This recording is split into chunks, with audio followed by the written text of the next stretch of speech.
విస్తరి ముందేసి పస్తులు పెట్టావే, తీపి వస్తువు చుట్టూ తిరిగే ఈగలు చేశావే.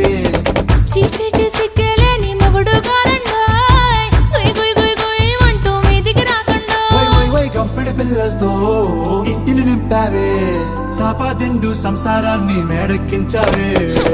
ఇరుగు పొరుగు ముందు సరసాల తండా మొకెట్టి పడుకోరే కుక్కలాగా మీ వాళ్ళు, ఏం చేస్తాం ఎక్కేస్తాం ఇట్టాగే డాబాలు. పెళ్ళయి సానాళ్ళే అయినా కానీ మాస్తారు, తగ్గేదే లేదంటూ నా కొంగనికే పడుతుంటారు.